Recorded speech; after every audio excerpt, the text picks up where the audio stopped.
సినీ నటి అశు రెడ్డి ఆమె కుటుంబ సభ్యులపై హైదరాబాద్ సిసిఎస్ లో కేసు నమోదైంది. పెళ్లి చేసుకుంటారని నమ్మించి 9,35,00,000 రూపాయలు కాజేశారని ఆమెపై ఆరోపణలు వచ్చాయి. హైదరాబాద్ షేక్పేటకు సత్యనారాయణ పోలీసులకు ఫిర్యాదు చేశారు. తన కుమారుడు వైవి ధర్మేంద్రను అశు రెడ్డి మోసం చేశారని కంప్లైంట్ లో పేర్కొన్నారు. అతడు లండన్ లో సాఫ్ట్వేర్ ఇంజనీర్ గా పనిచేస్తున్నారని తెలిపారు.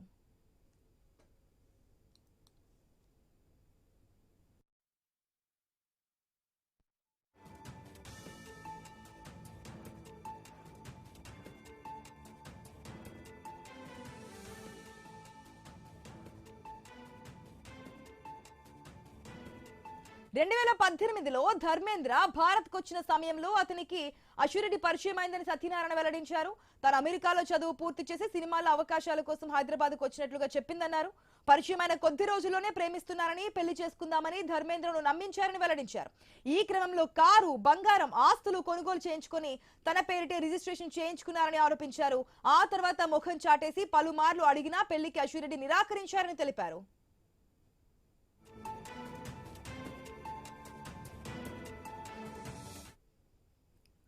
2025 వరకు ఆమె తన కుమారుడి నుంచి 9,35,00,000 రూపాయలు విలువ చేసే నగదు, బంగారం, ఫ్లాట్లు, వాహనాలు కొనుగోలు చేయించుకున్నారని ఆరోపించారు. అదనంగా ఆమె సోదరి కూడా 50 లక్షలు తీసుకుందన్నారు. ధర్మేంద్ర తండ్రి ఫిర్యాదుతో సిసిఎస్ పోలీసులు కేసు నమోదు చేసి దర్యాప్తు అయితే చేస్తున్నారు. దీనికి సంబంధించి అప్డేట్స్ మా ప్రతినిధి రత్నకుమార్ ద్వారా తెలుసుకుందాం. రత్నకుమార్, అశు రెడ్డిపై కేసు నమోదు అయినట్టు తెలుస్తుంది. ఏదైతే తనని ప్రేమించి పెళ్లి చేసుకుంటానని చెప్పి 9,30,00,000 వరకు కూడా అతని నుంచి తీసుకున్నారంటూ తండ్రి కంప్లైంట్ చేస్తున్నట్టు తెలుస్తుంది. డీటెయిల్స్ ఏంటి? దీనిపై అశు రెడ్డి ఏమైనా రియాక్ట్ అయ్యారా? ఆశా, నటి అశు రెడ్డి పైన ప్రస్తుతం సెంట్రల్ క్రైమ్ స్టేషన్ సిసిఎస్ లో కేసు నమోదైంది. ఇప్పటి వరకు అసలు తను విలాసవంతమైన జీవితం వెనకాల కారణం ఏంటి? కేవలం ఇన్ఫ్లుయెన్సర్ గా మాత్రమే ఉండి పెద్దగా సినిమాలలోనూ కనిపించదు. అలాగే ఎక్కడ కూడా ఒక అంటే అత్యధికంగా ఆదాయం సంపాదిస్తున్నటువంటి మార్గం కూడా ఏమీ లేకపోయినప్పటికీ కూడా ఆమె కెరియర్ లో మొదటి నుంచి కూడా ఈ రిచ్ లైఫ్ అనేది ఎలా ఏర్పడుతున్నటువంటి ఒక సస్పెన్స్ అనేది ప్రతి ఒక్కళ్ళలో కూడా ఉండేది. దాని వెనకాల అనేక వివాదాలు అనేవి గతంలోనూ ఉన్నాయి. ఇప్పుడు వాటన్నిటికి సంబంధించి మరొక విషయం కూడా వెలుగులోకి వచ్చింది. ఇప్పుడు ఆ విషయం పైనే కేసు నమోదైంది. దాదాపు 9.35 కోట్ల రూపాయలను మోసం చేసినట్లు ఇటు లండన్ లో సాఫ్ట్వేర్ ఇంజనీర్ గా పనిచేస్తున్నటువంటి ధర్మేంద్ర అనే వ్యక్తి తండ్రి ఇచ్చినటువంటి ఫిర్యాదు మేరకు ప్రస్తుతం ఈ కేసు నమోదైంది. 2018లో ధర్మేంద్రకు పరిచయం అయిన అశు రెడ్డి తనను ప్రేమిస్తున్నాను, పెళ్లి చేసుకుంటున్నాను అని చెప్పడంతో ధర్మేంద్ర తను నిజంగానే ప్రేమిస్తుందనుకొని భ్రమపడి ఆమెను దగ్గర తీసుకున్నాడు. ఆ తర్వాత తనకు అవసరాలు ఉన్నాయని చెప్పి పలు బంగ్లాలను తన పేరు మీద కొనుక్కొని అలాగే కార్లను, రిచ్ అంటే పెద్ద పెద్ద గిఫ్ట్లను కూడా తన దగ్గర నుంచి తీసుకోవడం జరిగింది. పెద్ద ఎత్తున డబ్బును వసూలు చేసినటువంటి పరిస్థితి కనిపించింది. కోర్టులు కాజేసింది. వీటన్నిటిపైన ఈ యొక్క ఆరోపణలపైనే ప్రస్తుతం ఈ కేసు అనేది నమోదైంది. అయితే 2018 నుంచి ఈ తతంగం అంతా నడిపిన అశు రెడ్డి ఇటు రీసెంట్ గా పెళ్లి చేసుకోవాలి అనేటువంటి విషయాలకు సంబంధించి తాము ఆమెను అప్రోచ్ అయినప్పుడు పెళ్లి చేసుకోకుండా తనను అవాయిడ్ చేస్తూ వచ్చింది, తన దగ్గర డబ్బులు తీసుకొని మోసం చేసింది అంటూ కూడా ఒకసారిగా ధర్మేంద్ర రిలీజ్ అయ్యారు. రిలీజ్ అయ్యి ఇమీడియట్ గా ఈ విషయం పైన తల్లిదండ్రులతో చర్చించడంతో తండ్రి సత్యనారాయణ ఇమీడియట్ గా పోలీసులను ఆశ్రయించడం జరిగింది. ప్రస్తుతం పోలీసులు కేసు నమోదు చేసి దర్యాప్తు చేస్తూ ఉన్నారు. అయితే ఇక ఇంటెక్ట్ కు సంబంధించి అసలు అశు రెడ్డి స్పందిస్తుందా లేదా అనే విషయము దాని మీద ఒకసారి మనం పరిశీలించినప్పుడు ఆమె సోషల్ మీడియాలో ఒక పోస్ట్ ని కూడా పెట్టడం జరిగింది.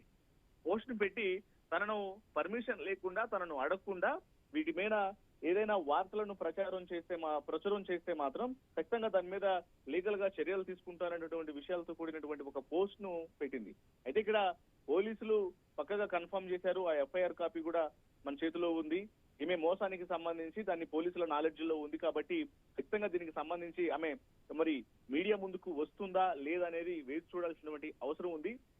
వాస్తవానికి అశు రెడ్డికి వివాదాలు అనేవి కొత్త కాదు. గతంలో అనేక వివాదాల్లో ఆమె ఉంది. ముఖ్యంగా గతంలో డ్రగ్స్ కేసులో నిందితుడిగా ఉన్నటువంటి కేపీ చౌదరి ఆయన యొక్క ఫోన్ కాల్ డేటా అసలు ఎవరెవరితో సంబంధాలు ఉన్నాయి, ఎవరెవరితో మాట్లాడుతూ ఉంటాడు అనే విషయాలకు సంబంధించి డేటా మొత్తం తీసినప్పుడు అందులో కొన్ని వందల సార్లు అశు రెడ్డి పేరు కనిపించింది. ఆమె యొక్క కాంటాక్ట్ నెంబర్ అనేది కనిపించింది. అప్పుడు కూడా నాకు అసలు ఏం తెలియదు, నాకు ఈ డ్రగ్స్ కేసులతో సంబంధం లేదంటూ దాటేస్తూ వచ్చింది. సో సో ఇలా బడాబాబులతో తనకున్నటువంటి సంబంధాలకు సంబంధించి అప్పట్లోనే వివాదాలు అనేవి మొదలయ్యాయి. ఇప్పుడు అసలు ధర్మేంద్ర వ్యవహారం అనేది ఇప్పుడు హాట్ టాపిక్ గా మారింది. ఎందుకంటే దాదాపు 9 కోట్ల రూపాయల పైనే అతని దగ్గర నుంచి వసూలు చేసినటువంటి విషయాలకు సంబంధించి ఆధారాలన్నింటినీ కూడా అతను పోలీసులకు సమర్పించినట్లు తెలుస్తోంది. ప్రస్తుతం సిసిఎస్ పోలీసులు కేసు నమోదు చేసి దర్యాప్తు చేస్తూ ఉన్నారు. అశురెడ్డి ప్రస్తుతం ఆమె ఆదాయ మార్గంగా ఇటీవల కాలంలో మనం చూస్తూ వచ్చాం. ఈ ఇన్స్టాగ్రామ్ లో సబ్స్క్రిప్షన్ అనేటువంటి ఒక విషయాన్ని పెట్టుకొని అక్కడ అశ్లీల పోస్టులను చేస్తూ ఆ రకమైనటువంటి సంపాదన వైపు కొంతమంది వెళ్లిన నేపథ్యంలో ఇటీవల విష్ణుప్రియ వ్యవహారం అనేది వెలుగులోకి వచ్చింది. అయితే ఇందులో గుట్టు చప్పుడు కాకుండా సంపాదిస్తున్నటువంటి దొడ్డిదారిలో ఇట్లా ఎక్స్పోజింగ్ వీడియోలను ప్రదర్శిస్తూ పోస్టుల ద్వారా సంపాదిస్తున్నటువంటి మరొక ఇన్ఫ్లుయెన్సర్ గా అశురెడ్డి ఉంది. ఆమెకు దగ్గర 2600 మంది సబ్స్క్రైబర్స్, అంటే నెలకు ఒక్కొక్కళ్ళు 390 రూపాయలను కడుతూ దాదాపు 2600 మంది, అంటే కొన్ని లక్షల రూపాయలను ఆమె సోషల్ మీడియాలో ఈ యొక్క అశ్లీల వీడియోల ద్వారా సంపాదిస్తోంది. సో ఈ రకంగా విలాసవంతమైనటువంటి జీవితాలకు అలవాటు పడి దొడ్డిదారిలో సంపాదిస్తున్నటువంటి అభియోగాలు అనేవి ఇటు అశురెడ్డి మీద ఉన్నాయి. డ్రగ్స్ కేసుల్లో నిందితులుగా ఉన్న వాళ్లతో సంబంధాలు, అలాగే నెలలో అనేక సార్లు విదేశీ టూర్లకు వెళ్లి రావడము, మరోవైపు ఇలా పలువురు ఆ బడాబాబులను టార్గెట్ చేసి వాళ్ళను ప్రేమ పేరుతో దగ్గరకు తీసుకొని వాళ్ళ తర్వాత వాళ్ళ దగ్గర నుంచి పెద్ద ఎత్తున డబ్బులు వసూలు చేసి ఆ తర్వాత ముఖం చాటేయడం. ఈ వ్యవహారంలో భాగంగానే ఇప్పుడు ధర్మేంద్ర కూడా పెళ్లి పేరుతో దగ్గరయ్యి అతను ప్రేమిస్తానని చెప్పి ఇలా మోసం చేసిందనేటువంటి వ్యవహారానికి సంబంధించి పోలీసులు కేసు నమోదు చేసి దర్యాప్తు చేస్తూ ఉన్నారు. ఆశ. Right Ratnakumar, thanks for the update.